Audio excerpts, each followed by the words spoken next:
I thought yesterday was an exciting day for Chelsea news, but today has certainly gazumped that, with many news stories coming out in the recent minutes. Earlier today, Chelsea had offered 21 million euros plus add-ons to sign Brazilian wonderkid Gabriel Moscardo from Corinthians. He would stay at Corinthians until 2024 if the deal were to come through. That is from Bruno Andrade. I was halfway through writing a breakdown actually for Gabriel Moscardo. He's an interesting player, kind of plays a little bit like Declan Rice, nowhere near the level. He's 17 years old, born in 2005.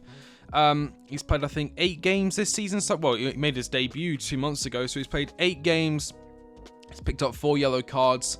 He's got an average surface score rating of about 6.75.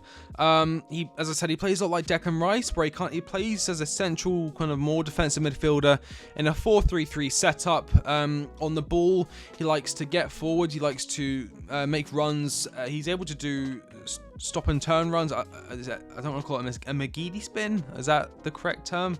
I've played too much FIFA. He stops and turns to get out of press. He's very press resistant. As I said, likes to progress the ball up the field.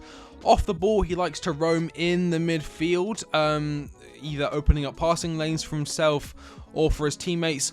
Or when he's intercepting the ball, he's actually quite good at recovery interceptions. And by that, I mean players who are going through on goal or players who are moving into a more dangerous area of the field. He's able to wrap his legs around them from behind, win the ball cleanly, and, as I said, with the ball, run with it or pass forward or look to progress play up the field. So, very exciting player. As I said, he wouldn't join until June 2024, according to reports. That's fine. He's a lot like Kendrick Pyers in that sense, where we're getting him young before a Manchester City or a Real Madrid snaps him up. And he gets to develop cleanly in the Brazilian league, a great league to develop him, and I'm sure we will see him soon, really. I'm sure he'll have a great time there at Corinthians. Before I continue, I'll just like to quickly let you know that 15,000 subscribers, I'll be giving away 3 King of London lightsabers, courtesy of ownasaber.com. All you need to do to enter is to subscribe to the channel and check the pinned comment down below for more information. But there was some other news today that came out not too long ago. This came out 2 hours ago, then there was a follow-up update.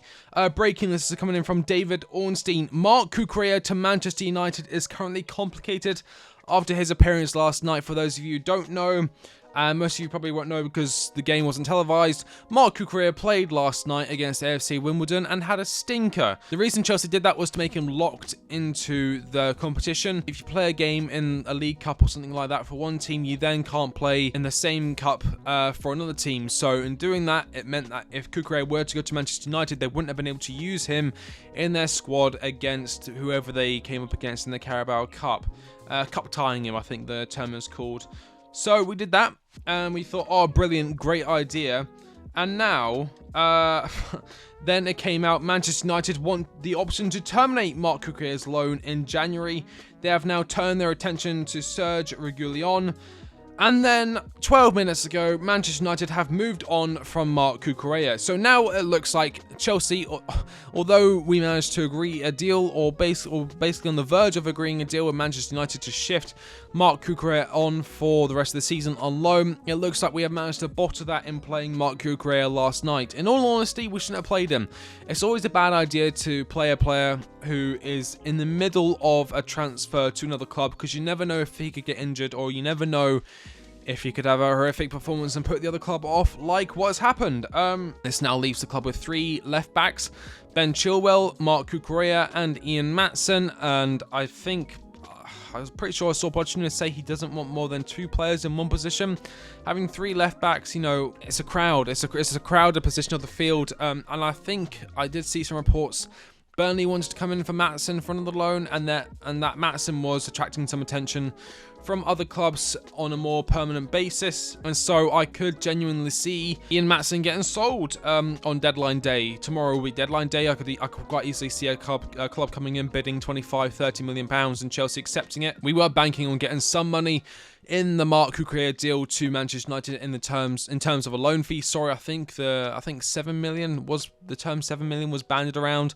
That would have been quite handy, but it looks like we might have to get rid of Maatsen. As I said, the only way I could see Maatsen staying is if he continues to play in the more advanced position, which is probably his best position because he's not that, well, although he does technically play as a left back, it's not a strong suit. He's not the strongest defender. He is very much more of a left mid, to be honest. If I can see him doing quite well in a 3-4-3 formation on that left-hand side, behind the winger, in front of the centre-back, just coming in, like making overlapping or inverting runs, or even moving into a number 10 position to link up play, just really getting involved in the attack, and I feel that that is his strongest suit. But Chelsea may be forced to sell him. Other news coming in: Trevor Chalobah to FC Bayern on the verge of collapse and close to be off. It is all going off today. This is coming in 12 minutes ago. Trevor Chalobah, again, another player who could have been sold to raise some funds.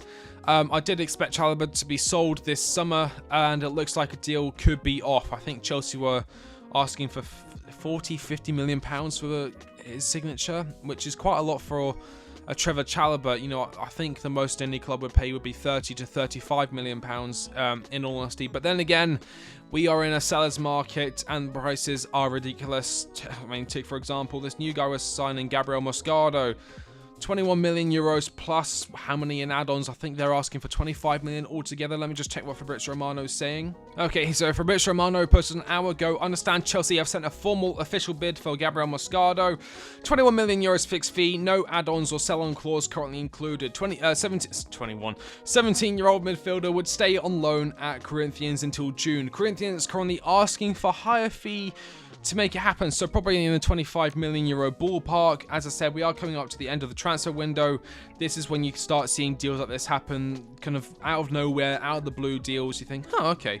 But another deal that was completed last night, again, Cole Palmer. This is coming in 9 minutes ago from Fabrizio Romano. Cole Palmer has completed his medical tests as new Chelsea player, plan confirmed. Documents being signed between the two clubs, and now up to player's side, then official statement, exclusive story confirmed. I was a bit apprehensive last night about Cole Palmer.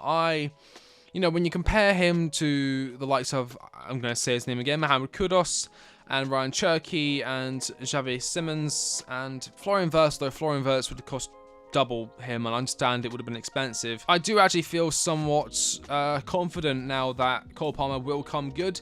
He's worked under Pep Guardiola for 3 years. He would have picked up a lot from him. And then coming into a side coached by Mauricio Pochettino, and Pochettino is known for getting the best out of the youth talents. I can see this actually going quite well, and I can see Cole Palmer being one of our more dangerous players going forward. You know, he does have that goal in him. He does have that outside the box shooting ability to him that can be quite handy when you're playing against low blocks. A lot of the time teams sit back against us. It makes it very difficult to get past them. A lot of the times we almost like to pass the ball into the back of the net. Sometimes we do that. I'm pretty sure we did that in our second to last match. It was a nice split across from Raheem Sterling on the right hand side, and Nicholas Jackson was just there to literally pass into the back of the net. That's what we like to do at the moment. But I feel like having Cole Palmer, we'd see a lot more goals just out of nowhere. He's on the outside of the box, and you think, okay, just go on then, have a shot, and then it goes in. It goes off the bar, it goes off the post. You know, he's got a nice finish to him from that kind of range. But going back to Marc Cucurella, that is fairly disappointing. Sergio Reguilón, I think we were linked to him in the past. I think when we were going after Ben Chilwell, it was actually between him and Sergio Reguilón. We ended up getting Ben Chilwell. Reguilón went to Spurs, and then he didn't really do that well at Spurs. Manchester United going after him, it's a little bit of a shock, but I guess that's our own fault, really. We really shouldn't have played him. That was just silly. I don't know if Pochettino maybe changed his mind on Marc Cucurella, or perhaps there was some sort of pressure from Todd Bowley in order to play him, because they've invested a lot of money into him. They want to try and get at least something back from their investment. You know, he is the most expensive left back in the world. You may as well try and see what you can do with it, but it looks like Marc Cucurella will be staying for the rest of the season. But as I said, that's just a quick update. If you would like to see me do a more in-depth detail for Gabriel Moscardo, please let me know in the comment section down below. If you haven't already, make sure you check out my last video, Chelsea sign Manchester City WONDERKID. It is currently my best rated video out of my last 10 videos. Thank you all so much for the support. It was just a late night video and it's done quite well, so thank you all so much.